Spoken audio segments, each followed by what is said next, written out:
Bulatkan tekad, kuatkan hati, negeri ini memanggilmu kawan. Belajar. Bismillahirrahmanirrahim. Assalamualaikum warahmatullahi wabarakatuh. Baiklah Bapak Ibu semuanya, izin perkenalkan saya nama Yumari Asa dari SD Negeri 12 Surakarta Silir, calon guru penggerak angkatan 8. Terima kasih Bapak Ibu semuanya telah meluangkan waktunya pada kesempatan ini. Yang sama-sama kita hormati Bapak Kepala Sekolah SD Negeri 12 Surakarta Silir, selanjutnya Bapak Ibu dan karyawan. Bapak Ibu semuanya, pada kesempatan kali ini saya akan berdiseminasi modul 1/4 tentang budaya positif. Tujuan saya pada kali ini yang pertama yaitu ada tuntutan tugas saya pada modul 1/4 tentang aksi nyata, dan saya harus mensosialisasikan kepada teman-teman di sekolah ini. Yang kedua, berbagi ilmu yang saya dapatkan 2 minggu belakang ini tentang budaya positif. Yang ketiga adalah berkolaborasi dengan Bapak Ibu semuanya untuk membentuk budaya positif yang ada di sekolah kita. Tujuan pendidikan menurut Ki Hajar Dewantara. Pendidikan itu adalah menuntun segala kodrat yang ada pada anak agar mereka dapat mencapai keselamatan, kebahagiaan yang setinggi-tingginya, baik sebagai manusia maupun sebagai anggota masyarakat. Oleh sebab itu, pendidikan itu tidak hanya menuntun tumbuh hidupnya kekuatan kodrat yang ada pada anak-anak, agar dapat memperbaiki lakunya, bukan kodrat dasarnya hidup dan tumbuhnya kekuatan kodrat anak. Baiklah Bapak Ibu semuanya, di sini kalau menurut Ki Hajar Dewantara, tugas kita sebagai guru ini adalah menuntun. Jadi selama ini kita salah juga Bapak Ibu, kita hanya mengajar, bukan menuntun siswa kita sesuai dengan kodrat atau keadaan anak kita masing-masing, sehingga apa yang kita inginkan tidak bisa kita capai dengan maksimal. Menurut Ki Hajar Dewantara, pendidikan itu, guru ini mengibaratkan pendidik itu sebagai seorang petani atau tukang kebun. Jadi anak-anak itu kita seperti biji-biji tumbuhan yang sesuai dan ditanam oleh petani pada lahan yang telah disediakan. Misalnya biji jagung ya Bapak Ibu, bila biji jagung tersebut ditanam pada tanah yang subur, mendapat penairan dan sinar matahari yang baik, meskipun biji jagung tersebut kurang baik dapat tumbuh dengan baik karena perhatian dan perawatan yang baik. Begitulah kira-kira ya Bapak Ibu peran kita sebagai guru ini. Jadi kalau kita guru ini adalah sebagai petani ya Bapak Ibu, anak didik itu sebagai biji jagung tadi, kemudian lahannya sebagai sekolah ini.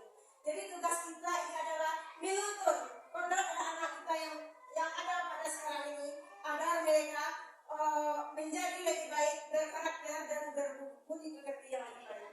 Jadi apa kira-kira Bapak Ibu budaya positif? Kebiasaan yang baik. Ya, bagus sekali kebiasaan baik. Sebenarnya ya Bapak Ibu ya, budaya positif ini sudah ada di sekolah kita, yang telah sering kita terapkan tiap hari. Misalnya datang pagi kita siswa bersalaman dengan guru, berdoa sebelum dan siswa belajar, kemudian kita melakukan membaca Al-Quran sebelum kegiatan pembelajaran. Itu sudah termasuk budaya positif. Inilah yang akan kita terapkan untuk peserta didik kita selanjutnya. Kalau kita lihat di sini ya Bapak Ibu, betul tadi kalau budaya positif di sekolah ini, yaitu apa itu budaya positif? Nilai-nilai dan kebiasaan-kebiasaan di sekolah yang berpihak pada peserta didik agar mereka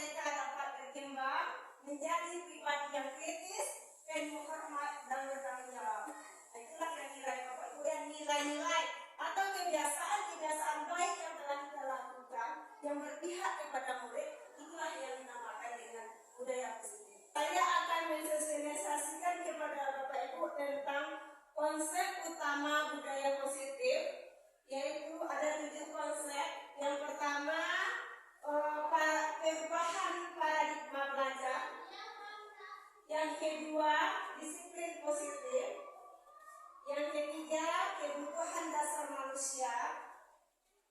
Yang keempat, motivasi perilaku manusia. Yang kelima, restitusi posisi kontrol guru. Yang keenam, keyakinan kelas. Yang ketujuh, yaitu segitiga restitusi.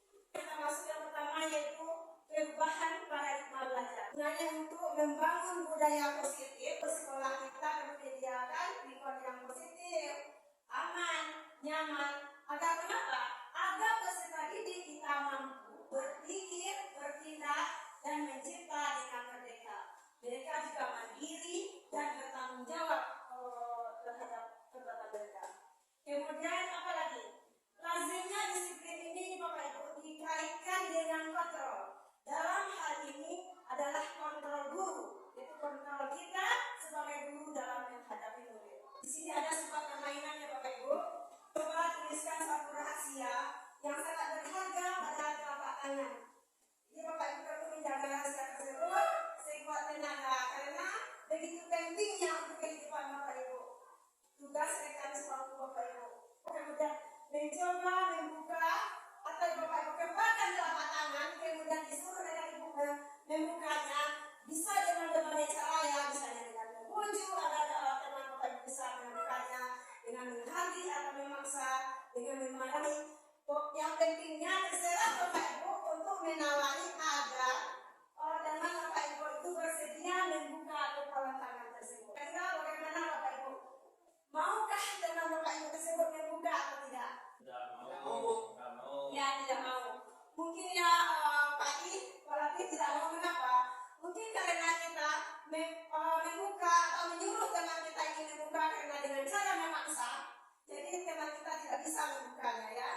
Bisa juga satu lagi kemungkinannya, teman kita ini membukakan. Mengapa? Karena dia merasa kasihan atau merasa kita membujuk kepada dia sehingga dia buka kepada dengan itu tersebut buat kita. Itu kira-kira posisi kita sebagai guru ya Bapak Ibu terhadap anak. Kalau kita memaksa terhadap apa kita lakukan terhadap anak, belum tentu anak itu bisa.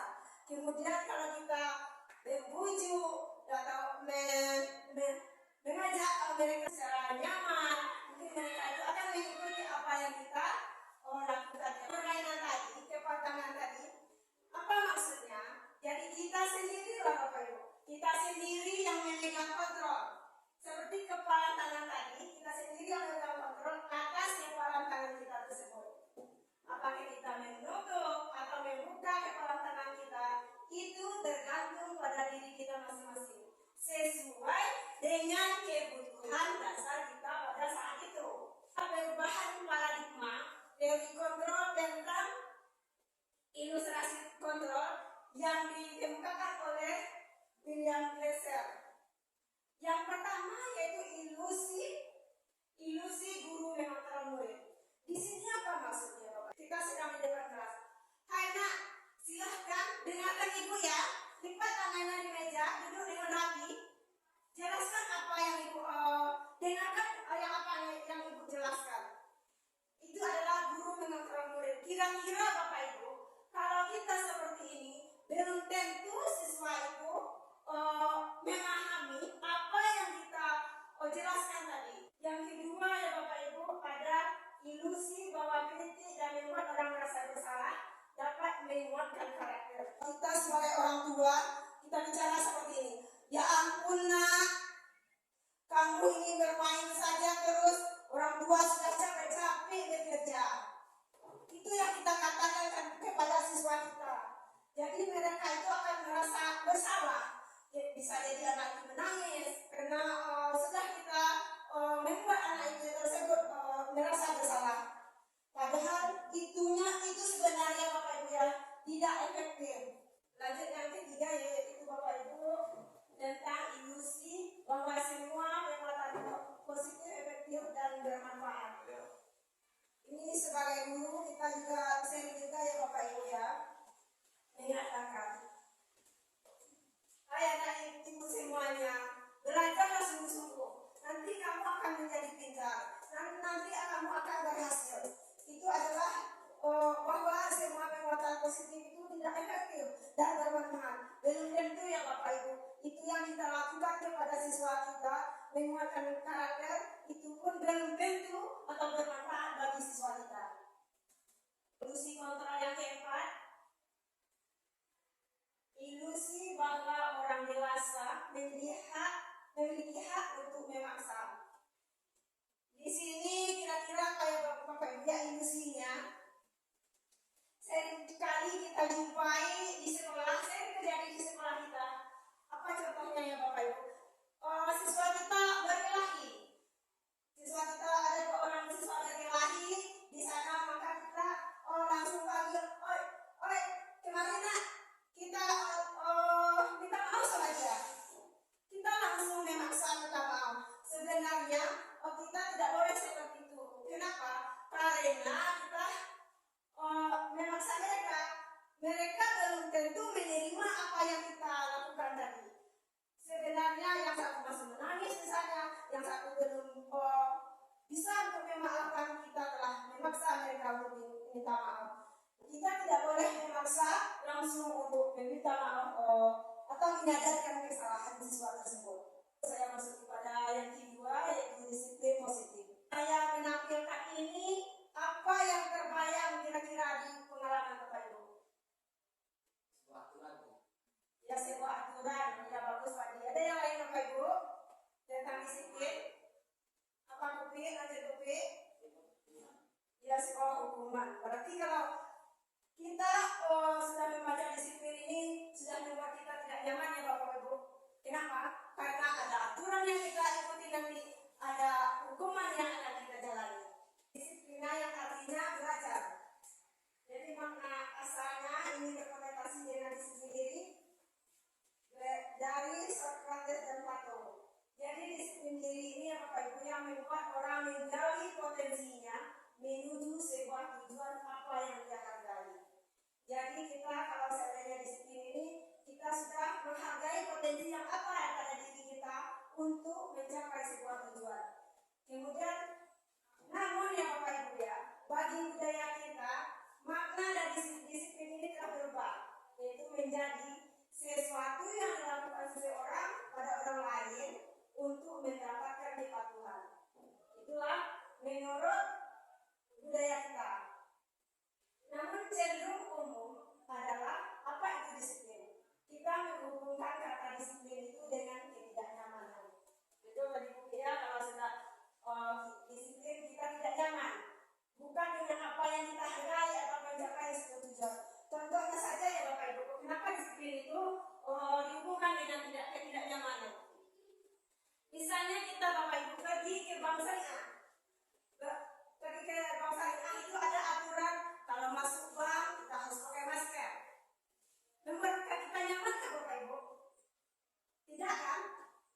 Nah, tidak. Berarti itu adalah disiplin itu cenderung dengan membuat ketidaknyamanan. Ada sesuatu yang kita hargai. Kemudian apa yang kita hargai Bapak Ibu? Menghargai dari nilai-nilai kebajikan. Jadi adalah nilai kebajikan atau sifat positif manusia yang merupakan tujuan mulia yang ingin dicapai setiap individu. Jadi kita hargai apa nilai kebajikan yang ada pada diri kita. Jadi sesuai dengan nilai kebajikan tersebut berhubungan ya Bapak Ibu ya, yang dengan yang akan dicapai oleh setiap anak Indonesia, kita sesuai dengan profil pelajar Pancasila. Yaitu apa Bapak Ibu? Profil pelajar Pancasila. Yang pertama, beriman dan bertakwa kepada Tuhan Yang Maha Esa. Kemudian benar mulia, berakhlak mulia, Bapak Ibu maaf, berakhlak kritis. Berarti Ibu edukasi konsentrasi ya. Terima kasih Bu. Terima kasih Bu. Berkebinekaan global, kemudian bergotong royong dan mandiri. Itulah kira-kira yang Bapak Ibu tentang disiplin positif. Di mana kebutuhan dasar manusia itu sangat berbeda-beda. Kita berusaha memahami pandangan orang lain tentang dunia. Setiap orang pasti memiliki gambaran berbeda-beda. Itu ada kebutuhan dasar yang keempat yang berbeda. Yang pertama, cinta dan kasih sayang. Cinta dan kasih sayang. Kemudian ada kebutuhan dasarnya penguasaan. Kemudian ada kesenangan dan juga ada kebebasan. Jadi seluruh tindakan yang memiliki tujuan tertentu. Apa yang kita lakukan memiliki tujuan tertentu. Jadi semua yang kita usahakan terbaik itu untuk mendapat apa yang kita inginkan. Jadi ketika kita mendapatkan apa yang kita inginkan, sebetulnya saat itu kita sedang memenuhi kebutuhan satu atau lebih dari satu kebutuhan dasar kita, yaitu kebutuhan dasar yang 4 tadi ya Bapak Ibu. Ketika kita sedang melakukan satu perbuatan yang bertentangan dengan nilai-nilai kebajikan yang telah kita tetapkan di kelas kita, atau melanggar peraturan yang telah kita tetapkan di kelas kita, hal itu sebenarnya dikarenakan mereka gagal memenuhi kebutuhan dasar mereka, di mana sesuai dengan kebutuhan dasar mereka tadi, yaitu kasih sayang akan diterima, kemudian penguasaan dan kebebasan serta kesenangan. Ini ada kasus ya. Ibu Ani sebagai guru kelas 3 di SD Negeri 12 Pakade Silir, dia sedang bingung. Kenapa bingung? Menghadapi ulah salah satu peserta didik di kelasnya yang bernama Agus. Jadi beberapa anak telah datang mengeluhkan Agus yang seringkali meminta bekal makan siang mereka dengan paksa. Jadi jika Bapak Ibu menghadapi suatu situasi seperti ini, kira-kira apa yang Bapak Ibu lakukan? Ya Bapak Ibu? Ya, dikasih makan ya, ya, dikasih makan. Kemudian menurut Bapak Ibu, apa alasan Agus melakukan hal itu? Kenapa Agus ini memberi dia makan? Kenapa kira-kira Bapak Ibu? Karena dia tidak punya makanan ya Pak ya. Jadi kita kasih seperti bisa juga kepada cita kasih sayang, karena kasih kita beri ya Bapak. Pak Latif. Lalu kita lihat ya Bapak, apa sebenarnya dari rincian jawaban dan alasan si Agus ini ya. Dari konteks yang dilakukan Ibu Ani tadi, Ibu Ani sebaiknya mencari tahu alasan Agus melakukan tindakan agar kebutuhan mana yang sedang dipenuhi oleh Agus. Ini ada 5 alternatif jawaban yang dikemukakan oleh Agus. Yang pertama, apabila jawaban Agus karena dia lapar dan orang tuanya tidak membawakan bekal makanan siang. Berarti Agus ini meminta karena tidak membawa makan siang. Berarti apa itu kebutuhan dasar di Bapak Ibu? Itu tentang untuk bertahan hidup. Yang kedua apa Bapak Ibu alasan si Agus ini? Karena ia senang temannya jadi perhatian kepada dia. Orang kalau dia minta sama teman, jadi teman si Agus ini perhatian. Berarti dia sedang dia sedang membutuhkan kasih kebutuhan cinta dan kasih sayang. Yang ketiga ya Bapak Ibu, apabila jawaban Agus ini dia merasa hebat karena temannya jadi takut menurut keinginannya, berarti apa kira-kira kebutuhan Agus Bapak Ibu? Yaitu karena kebutuhan penguasaan yang dilakukan oleh si Agus ini. Kemudian ada yang keempat, apabila jawaban Agus karena dia merasa bosan dengan bekal yang dibawa ibunya, karena selalu membawa bekal yang sama, dibosan di Bapak Ibu, makanya dia meminta bekal teman yang dibawa memaksa, bekal teman meminta bekal temannya. Jadi kebutuhan ini adalah kebutuhan kebebasan, jadi sewenang-wenangnya saja si Agus meminta. Yang kelima yaitu Bapak Ibu alasan si Agus ini karena iseng saja, dan dia menikmati ekspresi wajah temannya yang kesal karena diambil makanannya. Ini adalah kebutuhan kesenangan. Ini adalah 4 kebutuhan dasar manusia tadi Bapak Ibu. Jadi sesuai dengan kebutuhan mana yang sedang kita penuhi. Tentang teori perilaku manusia.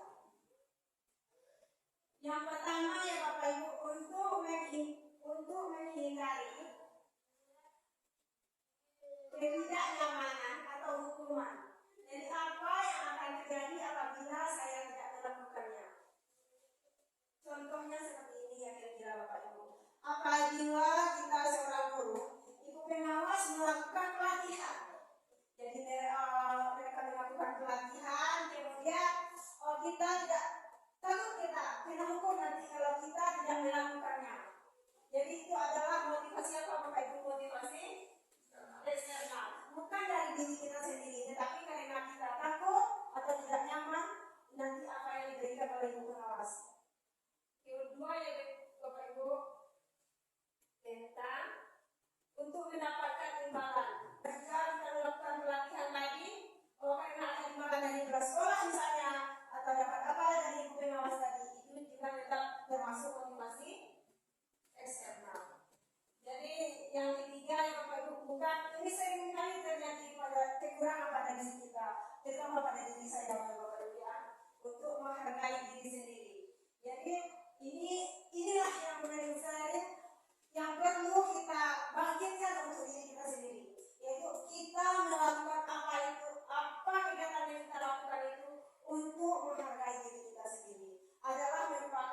motivasi yang timbul dari diri kita sendiri yang dinamakan dengan motivasi internal.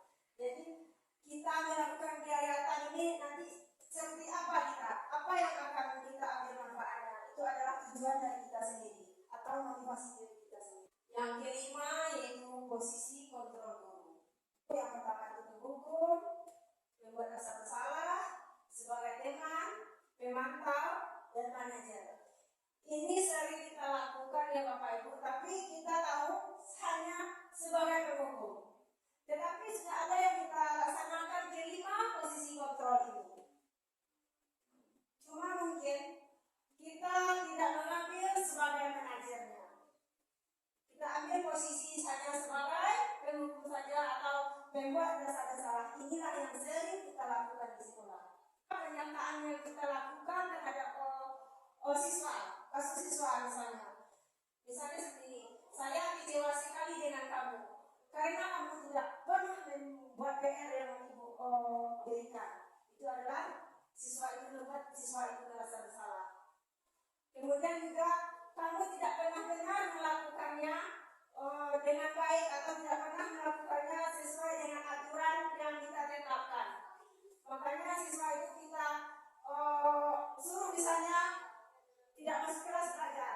Itu adalah kita sebagai penghukum.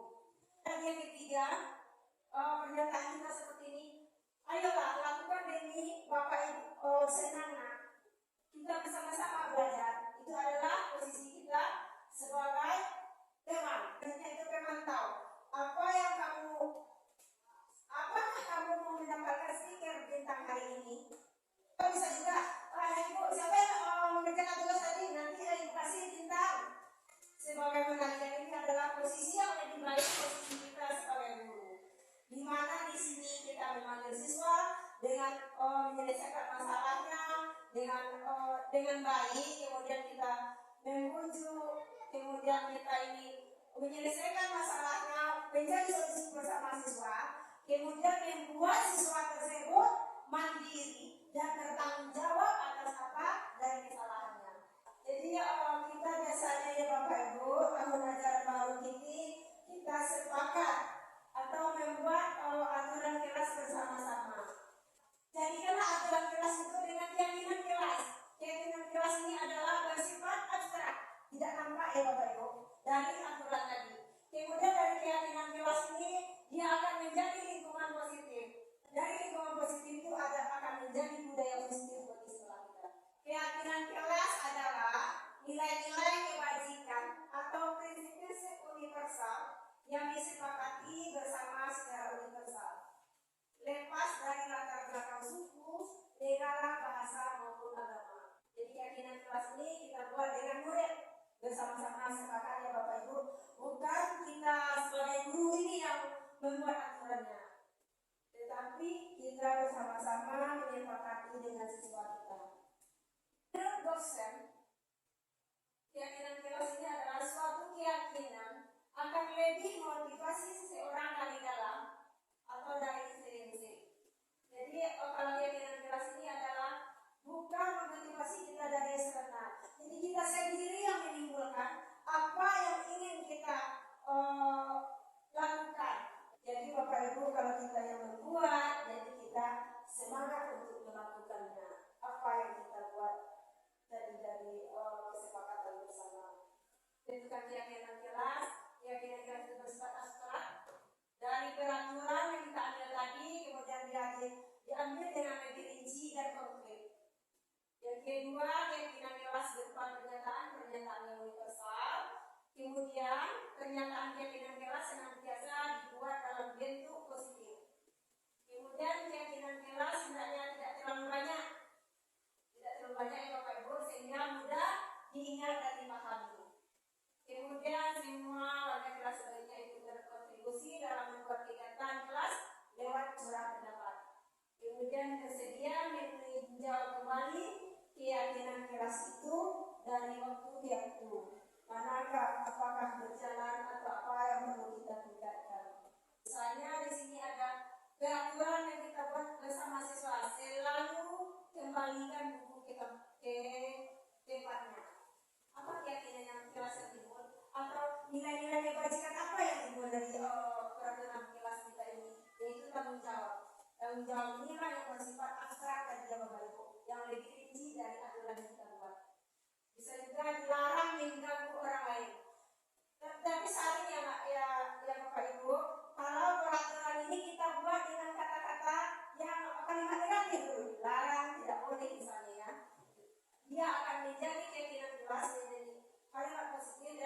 menjadi nilai kebajikan, menghasilkan yang lebih rinci nilai kebajikan. Misalnya tadi dilarang mengganggu orang lain, menghormati, menjadi nilai kebajikannya apa? Menghormati orang lain dan diri sendiri. Kira-kira bagaimana Bapak Ibu? Apakah sudah kita laksanakan di kelas kita masing-masing? Terima kasih Bapak Ibu yang sudah melaksanakan. Jadi mudah-mudahan Bapak Ibu yang lainnya dengan adanya keyakinan kelas tadi yang telah kita sosialisasikan, Bapak Ibu yang lain bisa juga untuk berkolaborasi untuk melaksanakan keyakinan kelas tersebut. Poin yang ketujuh yaitu segitiga restitusi. Jadi segitiga restitusi ini apa ya Bapak Ibu? Ya segitiga. Pas ya Bapak Ibu. Ya pas bagus itu Kalatir. Itu adalah segitiga. Memang bentuk segitiga. Tetapi untuk apa segitiga ini kira-kira Bapak Ibu? Perbaiki kesalahan. Ya bagus Pak. Untuk memperbaiki kesalahan siswa misalnya. Ya bentuk segitiga kita lakukan ya. Ada tindakannya kita buat dalam posisi segitiga.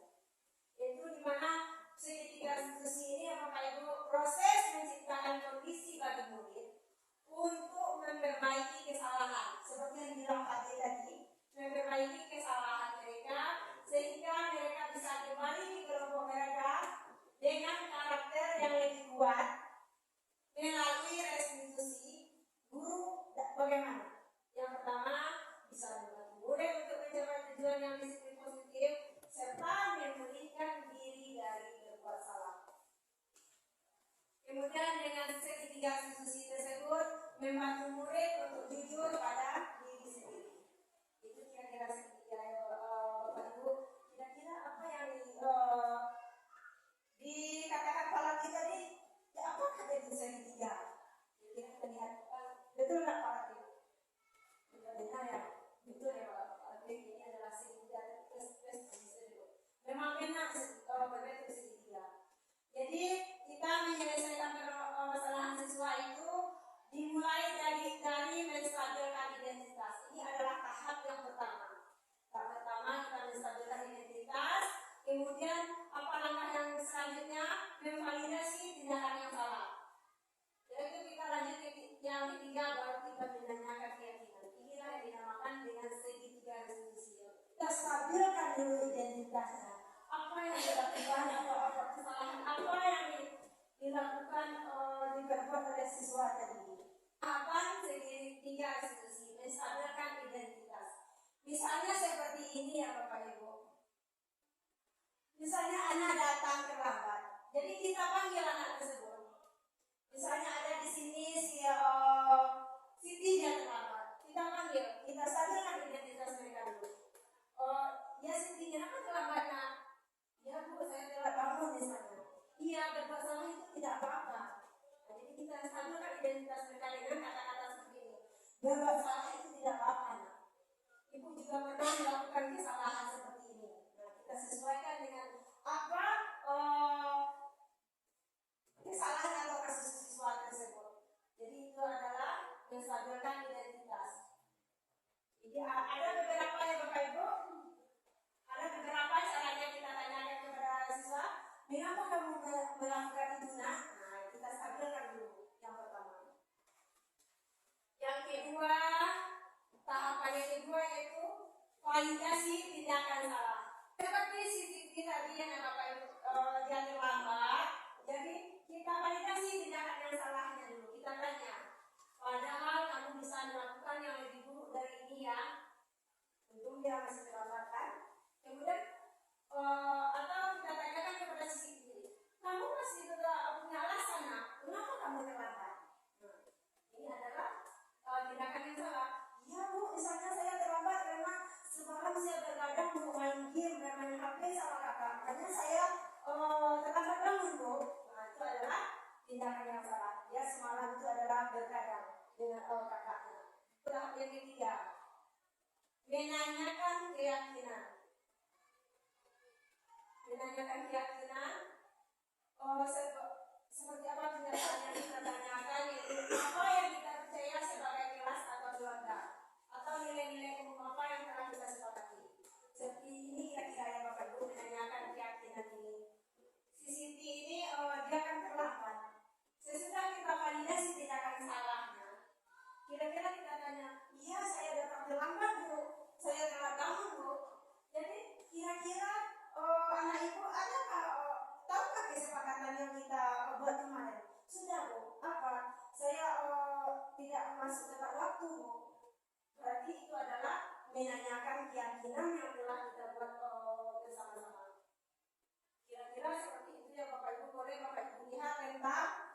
ada video pendek saya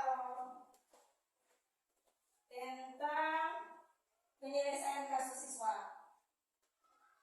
Saya putar sedikit saja ya Bapak Ibu. Lama nggak Bapak?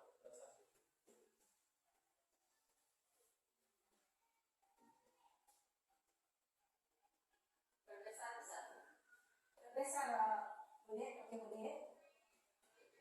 Terbesar suaranya di kamu. Suaranya apa?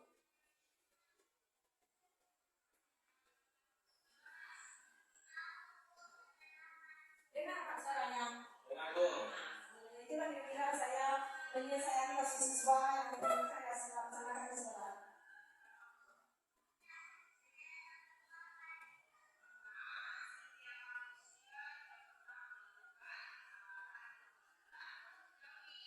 Isi aja ya Bapak Ibu pada di depan. Ingin nonton boleh ya? Merahnya goyang. Nanti kita pakai ini lagi. Ya, Remote pelayan nih. ya, terima kasih ya Pak Hakim masukannya. Ini yang baru perdana ya Pak Hakim.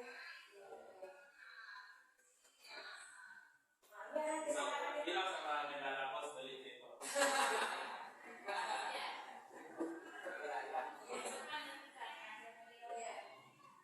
Dan saya akhiri saja ya Bapak Ibu. Karena kita telah melihat tadi tentang penanganan kasus tentang segitiga restitusi. Kira-kira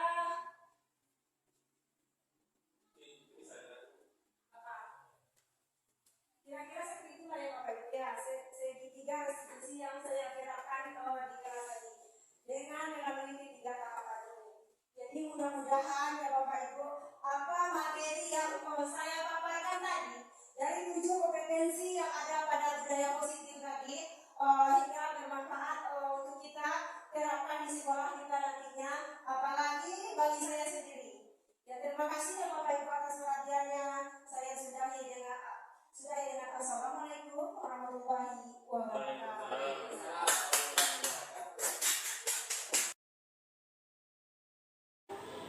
Assalamualaikum warahmatullahi wabarakatuh.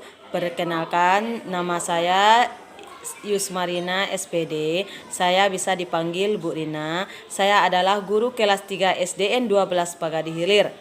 Hari ini saya akan memberikan umpan balik dari sosialisasi dari Ibu Rio Marni tentang budaya positif. Terima kasih Ibu Rio Marni yang telah berbagi ilmu dengan kami. Kami dan rekan-rekan sangat mendukung dan akan menerapkan budaya positif ini untuk sekolah kita ini. Terima kasih Bu Rio Marni, tetap semangat dan sukses selalu. Assalamualaikum warahmatullahi wabarakatuh.